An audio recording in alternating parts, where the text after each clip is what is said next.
You know what I mean? It's like it's like they're hamstrung a little bit. And look, if they're hamstrung, that's fine. They might just like get kind of like all Netflixed out and say, "Fuck it, let's just go back to putting on good wrestling shows or something." But your that direction of travel you're talking about there is kind of like what's happening with most sports in a sense.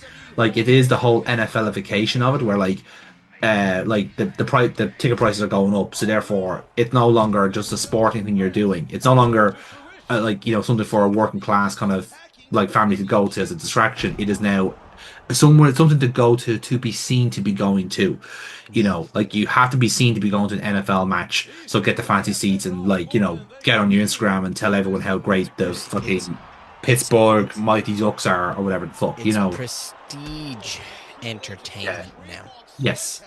You Whereas you go, how the fuck? How can I justify getting to the front row of a WWE show, let alone WrestleMania? Yeah. Oh, thank God, kill that ugly fucking toy belt. Yeah, actually, I'm with ECW on this one. Give me the silver belt any day of the week. Like, there's just like wrestling in itself, and something you'll see, and I've talked about it in Hmm. my own parish, that it's a lie. Yeah. Wrestling is a lie. And there's only so many ways you can polish the pile of shite that it is. Hmm. Like, there's no, like, this in itself, this exact format that we're watching, Yeah. doesn't happen. Correct. The rock and roll music, the explosions, the recapping of the previous show, rolling into the next part of the show, it just doesn't happen. There's no momentum. It is Hmm. so... You've actually... NFLification is perfect. They are stop-start. Excuse me. Sorry. Bob speaking. Bob The Orton is here, camera's and he left talking. his trousers at home. So it goes to show you, actually, just the Ortons just generally don't wear clothes. Yeah. It's not just Randy. Take the side of the guys who caved in your kid's skull with chairs. I didn't mean it like that. I just... By the way, Dad, nobody is more driven and ruthless than I am. Kiss him. And if you didn't know that already... Oh, that's hilarious. You know it now. I think video game Randy Orton is a master of comedy. Like, On his other arm. Really good that arm. he's got podcasts on both arms now after that. So I've Like, got imagine cast on this, both imagine arms what and if I've got a fucking... cast on my heart. Imagine fucking Bob Orton came out with the other part of the legacy, and that would have been fucking great. Yeah. Um, Yeah, that's sometimes the worst part about the SmackDown vs. Raw games, that they can't run a storyline that's better than what they had. Because then, shit, we should have hired the like Anorak from the Japanese studio that literally just put this in the word soup and hope for the best. Listen, if you're gonna have two of the Orton boys in their Mm, jocks in a car park, I'm all for it. yeah, that's fair. The danger zone is The too danger zone, dangerous. You're yeah, it was too god, dangerous. you're We god apparently we paralyzed damn Mike right. Knox, rest in peace. His arms are stuck like that. He's in a full body cast.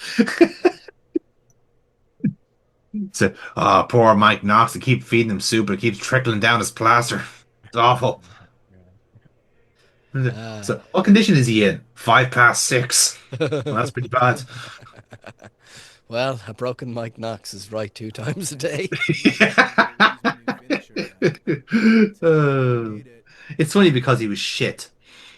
He was just very, very, very much just there. And probably better than 90% of any other wrestler who's ever been in wrestling. Mm, But he was so just there. yeah, He was there. He was like definitely there. any of those kind of like the kind of gripers out there who would watch kind of like wrestling nowadays and see the kind of like the sheer amount of women on these shows, and it's like, just not what they thought wrestling was.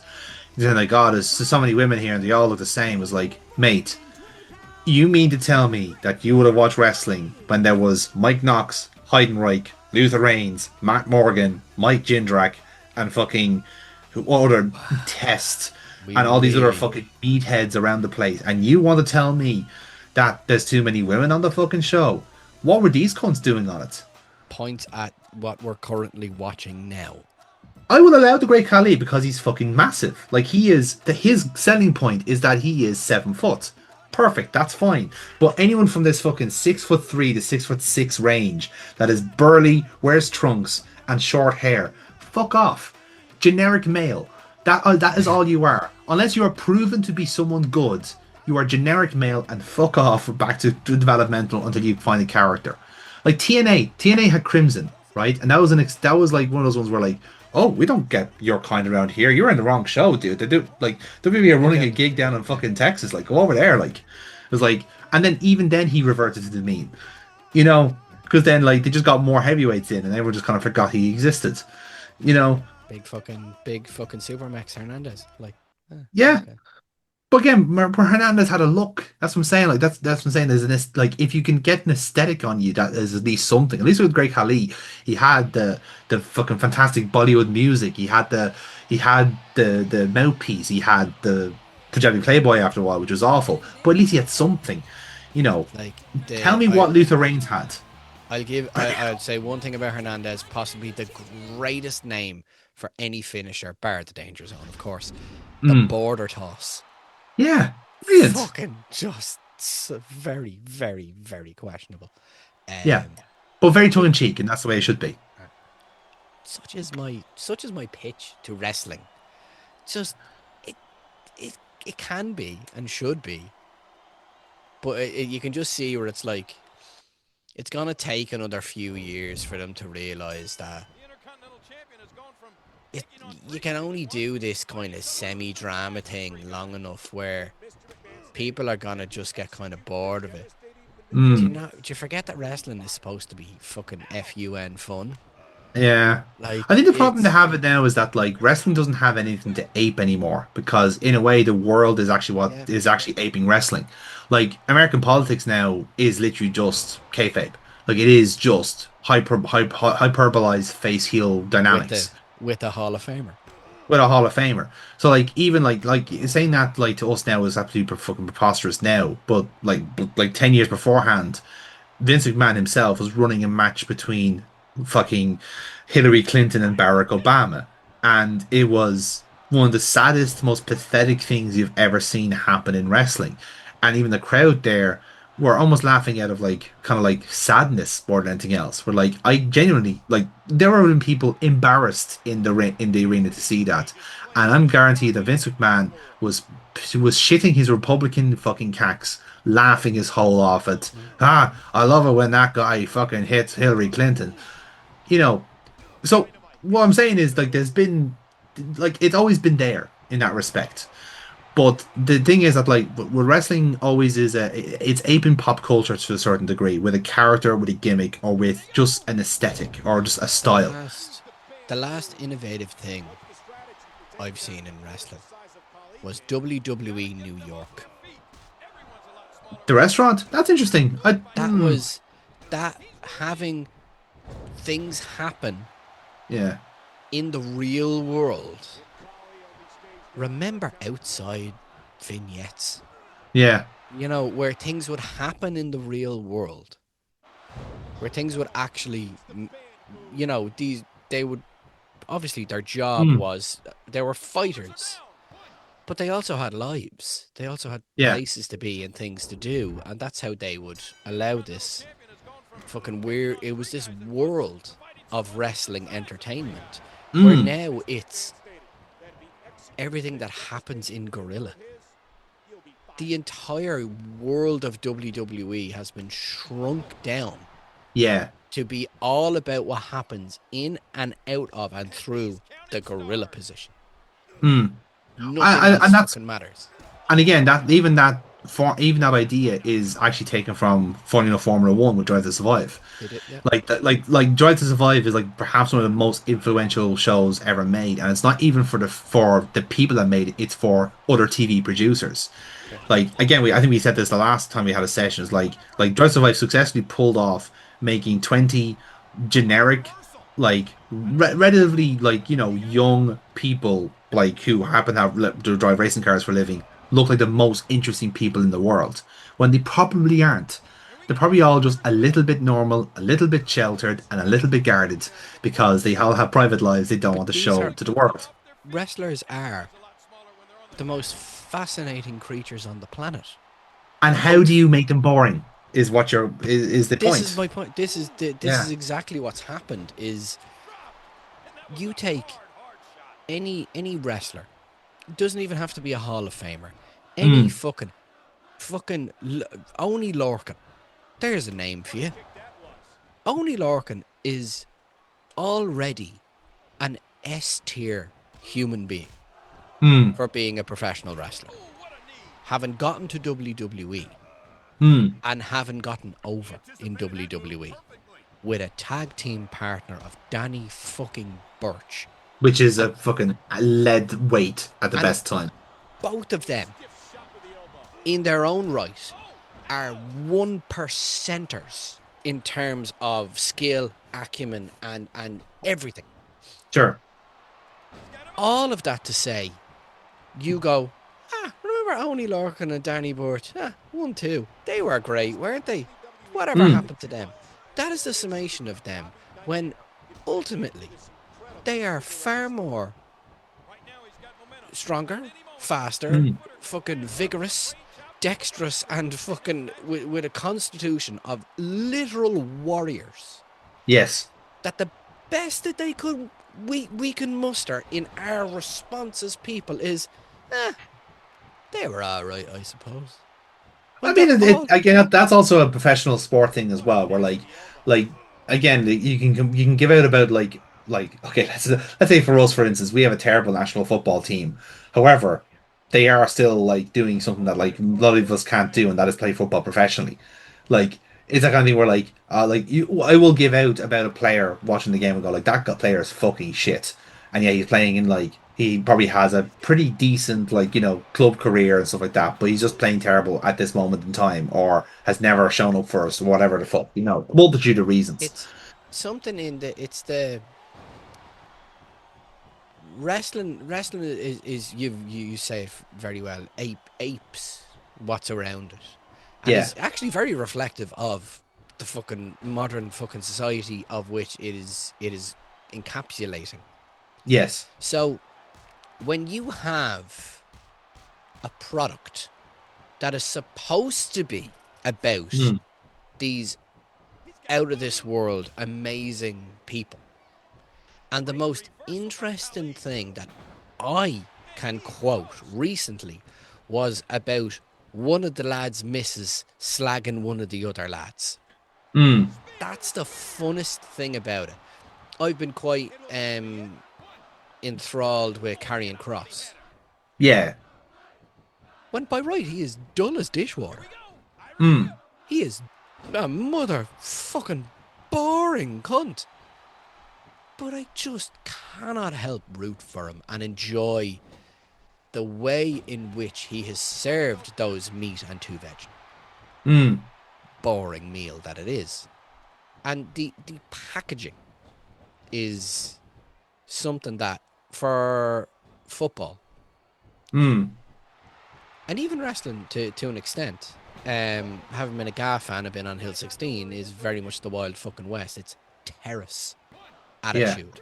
I have a very terrace attitude towards wrestling, to the point where I have been and will forever be front row fucking commentary for anyone in fucking earshot.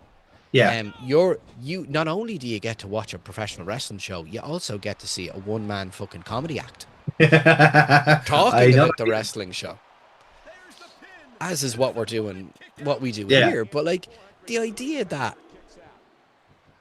could be that could be it, where you could just turn around to the fans and go, give us what you got. That Mm. doesn't happen anymore. No. All a crowd will do now. Yay. Boo. Yay. Boo. This is Mm. awesome. Like, that's it. That's all crowds do. Crowds used to cause riots at wrestling. Mm. Actual military force was required to keep them away from the wrestlers. Now you need military force just to keep them awake. Yeah, keep them in the building long enough Please for the main event. stay. Yeah. Please stay. But again, Like, it's also that kind of catch-22 where like the people that are going to these shows have paid enough that they are going to get their money's worth because the money has been extortionate. Like it goes back to the kind of central thing of like whatever you're paying for, is it actually worth it to for this experience? Where much I'm sure a lot of the OTT heads would have said the same thing. It's like, why would you go to the Dublin show? You can just go to our show for a fraction of the price. And yeah, differences aside with OTT alone, that is a perfectly valid point. Like price. you're getting a much better experience going to OTT than you are going to SmackDown because you will have more interaction at an OTT show you'll ever have at SmackDown. Like you are Price more involved in the is show. not. Price is not value. Yes. And the value that was provided to me by going to the stadium show, I got to meet everybody again. I know so many people, dear friends, lovely. I Mm, spent a cumulative amount. I roughly put it in my back pocket of mm, about 20 minutes just talking to people, yeah. friends, people I haven't seen in a while, catching up with them, talking, just how's it going? That's what you get. Yeah. You don't get that at WWE. You get the hint of that at WWE, Mm, and that you start talking wrestling with somebody, you're already fucking 50% more their best friend than anyone else. I can tell you, I'm the only wrestling fan in my office. I can't talk wrestling with anybody in work. But if I had mm, someone I could talk fucking wrestling with, god damn, we'd be fucking chatting it up yeah. easily. Well, it Literally goes why to we're that kind doing of this. yeah. Why we're Like here. genuinely, like half the OTT shows for me were literally just like were like fucking talking Pecker off the cliff in the queue. Yeah. Like he would have some fucking ridiculous hill he die on. Which like now if you think Aaron is bad with his fucking opinions, fuck me, Pecker. I love you, but Jesus Christ, man. Sit down. Fucking put the toke away for a second. And it would be a case where like, okay, like and for me it was also the fact that like I enjoy like confronting this man's opinions with logic, but it's also the case where like that's also like stuff like that kind of inherently draws conversation, it draws debate, it draws discussion, it has the atmosphere. Like I'm kind of working on a rewrite of Future Wrestling at the minute, and literally my first scene like that I'm doing of anything of the show whatsoever is literally the queue and people talking like and the way I'm introducing the characters is with the like them being mounted off about in the queue. Like this guy's getting out about, but this guy, your one's actually quite good. I was like, who's this fucker? I have no idea who's running this fucking show anyway. Blah blah blah. And it's all just like, and it's all directly about them giving a fuck about each other. Like there's a community there that hasn't that's about to get tapped in, and that's what the point you want to get across because that's what There it is. was with OTT. It's like there has been a community here for years and years and years, and now finally you've given them something to latch onto and to be their real selves. And WWE doesn't have that. WWE has the facsimile of a community because ultimately they are just so big and amorphous that like you can't really steer everyone in one direction and go, here, Well, they here's your show. have you can have that community for a fee. Yes. They have You have to put you have to pay to be part of the community. Yeah. I mean, to get literally to have a fan experience, you have to pay for it. Mm. Fuck you. Yeah. Like, that's not the fucking model. And you will eventually, they're going to burn out an entire fucking generation of fans. Mm. And then they'll hotshot it and they'll get fucking good again. Because, Well, again, much to your point about like it kind of like epitomized like everything that is now. Like, if anything, I think this like the last few years of sport, professional sport, is been about resource guarding. It's a fact about like we know that like someone in their ears have probably said in 15, 20 years from now the majority this whatever generation they're chasing will be. I think it's generation beta. I think it is alpha beta. They're not going to give a shit about sports. There's something down the line. There's some sort of sociologist that has said sport is going to be irrelevant in 20 years or whatever, or the sport as we know it, TV sports or whatever the fuck it is, there's just going to be no desire for it. They like football knows this because everything's on a TV on a TV subscription. If it's not Sky, it's TNT, and if it's not TNT, it's fucking the Zone. You have to pay for the luxury of watching your own team, Yeah. right? That's not fair. Which is why people have fire sticks. But eventually they'll cramp down on the fire stick and you won't be able to watch any fucking football ever. You'll have to pay for everything for the temerity of watching 90 minutes of a pig's bladder being pushed around the place. The privilege of doing this. And the same way, like, if you want to watch NFL, like, you're going to be paying X amount of money to watch the most stop-start fucking game ever invented. Like, literally designed for capitalism. So that when there is a stop in the action, which is every 2 fucking minutes, for advertisements. Yeah. It's a Who horrible said- fucking sport. I And can't remember I will who- die on this hill. I can't remember who said it, but the idea of this baseball and American football, it's like, Yeah. what has happened to the game? The Yeah. game doesn't exist anymore. Mm. The idea that filling out what's the average fucking attendance for a Premier League stadium? But I would say on average, let's say ballpark 40,000.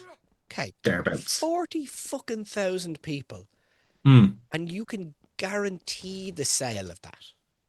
Yeah. For market projection, you can guarantee a full fucking sellout stadium every fucking match, and you're not satisfied with guaranteed sales and returning sales to the point where you're not gonna try to make sure you're getting other people into the stadium and even rotating out that fucking corner down there. Mm.